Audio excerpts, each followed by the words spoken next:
Good morning, students. Hope all of you are fine. In this lecture also we will continue with theme 11, and name of this theme is Path to Modernization.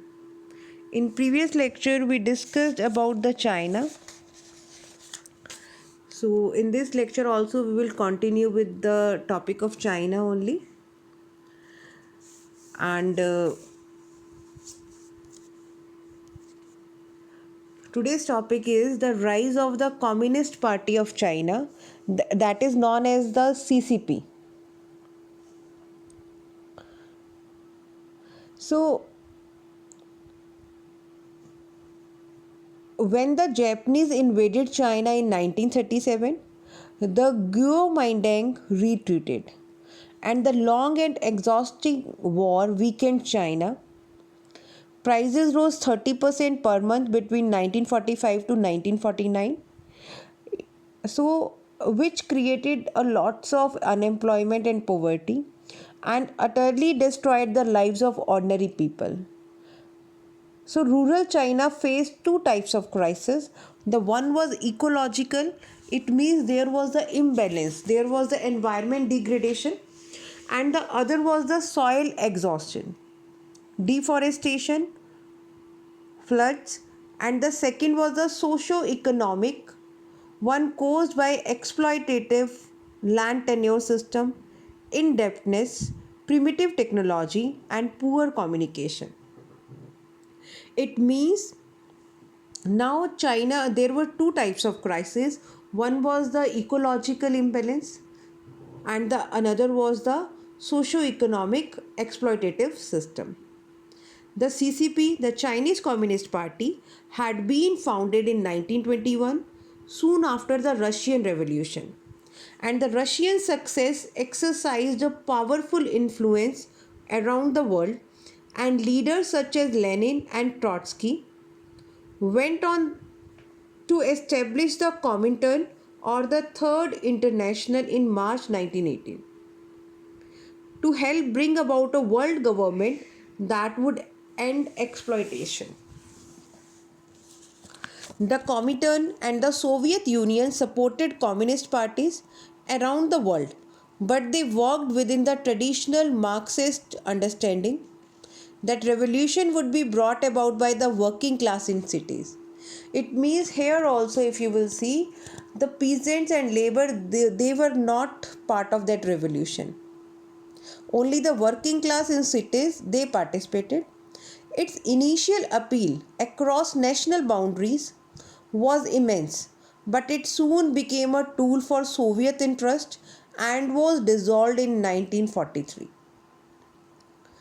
Mao Zedong, who emerged as a major CCP leader, took a different path by basing his revolutionary program on the peasantry, and his success made the CCP a powerful political force that ultimately won against the Kuomintang.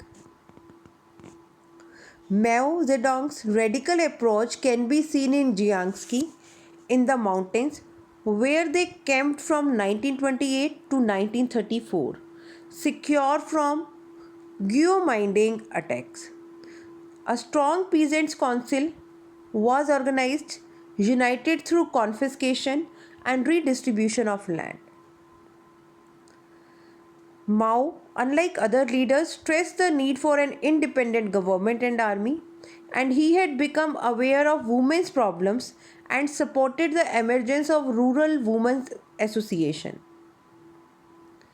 And the new marriage law was also passed that forbade arranged marriages, stopped purchase or sale of marriage contracts, and simplified the divorce. So all these steps were taken just for the women. And the Kuomintang blockade of the Communist Soviet forced the party to seek another base.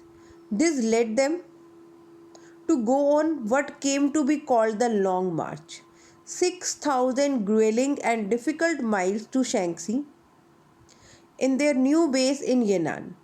They further developed their program to end warlordism, carry out land reforms, and fight foreign imperialism. It means, if you will see beta, so many changes were coming in the Chinese society. This won them a strong social base because they were working upon the land reforms, which was very much connected to the peasants and the public. So, in the difficult years of the war, the communist and the Guomindang worked together, but after the end of the war, the communists established themselves in power and the Guomindang was defeated. So, this way, the Chinese Communist Party, it became stable and famous. Now the next topic is about the establishing the new democracy during 1949 to 1965. The People's Republic of China government was established in 1949.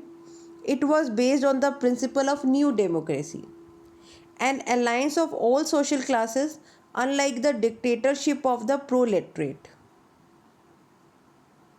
Peter, this term, the proletariat, it was used by Karl Marx to stress the working class would replace the repressive government of the propertied class. So that was known as the proletariat. So here also, now the new government, it was based on the principle of democracy, and the Soviet Union said it had established. Critical areas of the economy were put under government control, and private enterprise and private ownership of land were gradually ended. This program lasted till 1953, when the government declared that it would launch a program of socialist transformation. And the Great Leap Forward movement, launched in 1958, was a policy to galvanize the country to industrialize rapidly. People were encouraged to set up steel furnaces in their backyards.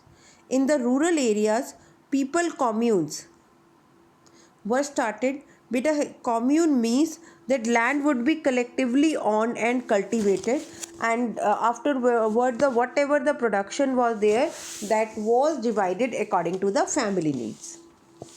So the commune system was started, and by 1958 there were 26,000 communes covering 98% of the farm population.